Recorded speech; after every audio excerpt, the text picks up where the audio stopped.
Assalamualaikum warahmatullahi wabarakatuh. Eh, kami perwa- kami dari kelompok 1 akan menjelaskan tentang sistem refrigerasi kriogenik. Perkenalkan, nama saya Faisal Timutakin. Nama saya Rizky Akbar Pratama. Kita langsung saja ke topik pembahasannya. Kita langsung ke topik pembahasannya. Yang pertama, pengertian kriogenik. Sistem refrigerasi kriogenik merupakan proses pendinginan atau pembekuan dengan temperatur yang sangat rendah. Metode pembekuan kriogenik ini dilakukan dengan menguapkan cairan kriogenik. Karena berdasarkan regulasi dan biaya, maka cairan kriogenik yang digunakan hanya berupa karbon dioksida dan nitrogen saja. Terus, terdapat 3 jenis dari sistem pendinginan kriogenik menggunakan nitrogen cair atau LN2, yaitu yang pertama, total evaporation spray freezer atau tunnel freezer. Terus yang kedua, cascade freezer dengan resirkulasi cairan. Terus yang ketiga, immersion freezer. Yang pertama ada total evaporation spray freezer atau tunnel freezer. Pada gambar menunjukkan skema tunnel freezer nitrogen cair. Freezer jenis ini terbagi menjadi 3 zona. Yang pertama ada pre-cool zona, selanjutnya ada freezing zone, dan yang terakhir ada equilibrium zone. Nah, produk yang akan dibekukan diletakkan di atas belt conveyor seperti gambar di atas. Nih ada tulisannya product loading. Belt ini terbuat dari stainless steel. Kemudian belt dimuat dengan kapasitas hingga 70%.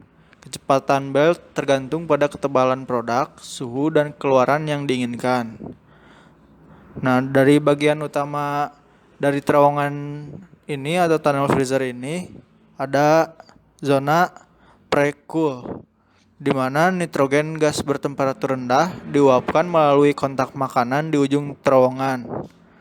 Dibuat untuk mengalir berlawanan dengan makanan. Zona ini mengurangi kemungkinan tekanan termal jika ada. Nah, kira-kira sekitar 1,5 dari total beban ini dipenuhi oleh gas nitrogen pada zona yang awal yang tadi yang pre-cool. Nah, selanjutnya di zona beku atau freezing zone. Di sini penguapan nitrogen cair dilakukan dengan menyemprotkan atau menspraykan nitrogen cair langsung ke produknya. Suhu permukaan produk mendekati suhu nitrogen cair, yaitu sekitar minus 196 derajat Celcius. Kemudian produk memasuki zona ekuilibrasi, di mana permukaan luar bahan makanan secara termal seimbang terhadap interior yang lebih hangat, sehingga makanan keluar dari freezer pada suhu yang diinginkan.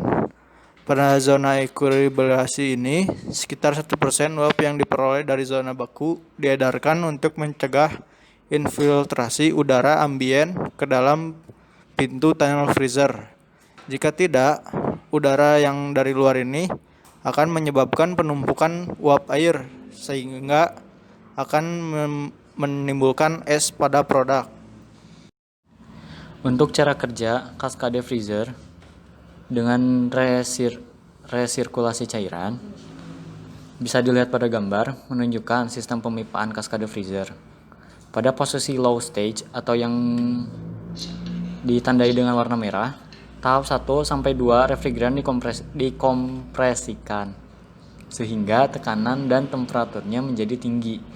Kemudian refrigeran masuk ke dalam heat exchanger. Di dalam heat exchanger terjadi pertukaran kalor antara kondenser low stage dengan evaporator high stage. Pada saat refrigeran memasuki kondenser, maka uap refrigeran tersebut akan mengembun dan berubah fasa dari uap menjadi cair atau terkondensasi. Kemudian refrigeran dialirkan ke katup ekspansi.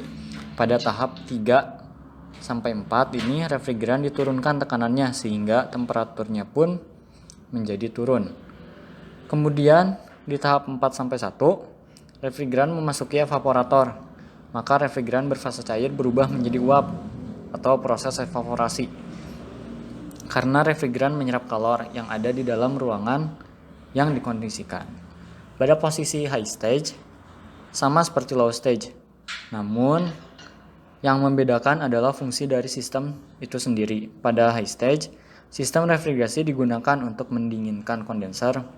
Pada low stage, yang berfungsi sebagai heat exchanger, ketika kalor pada kondenser low stage didinginkan oleh evaporator high stage, maka temperatur evaporator yang dapat dicapai pada low stage akan lebih rendah. Nah, yang ketiga ini immersion freezer. Pada gambar ini menunjukkan skema immersion freezer nitrogen cair. Pembukuan produk dilakukan dengan merendamnya di dalam nitrogen cair, seperti terlihat dari gambar, di mana ada bath atau tampungan, terus ada liquid nitrogennya, sama ada conveyor belt.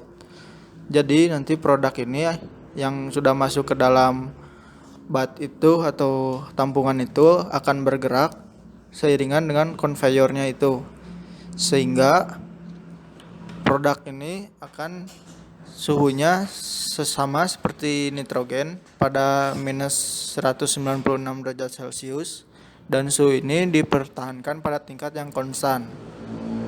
Nah, jadi setelah itu si konveyor ini mengangkat satu persatu produknya, sehingga dilakukan juga pengendalian waktu pada saat pembekuannya.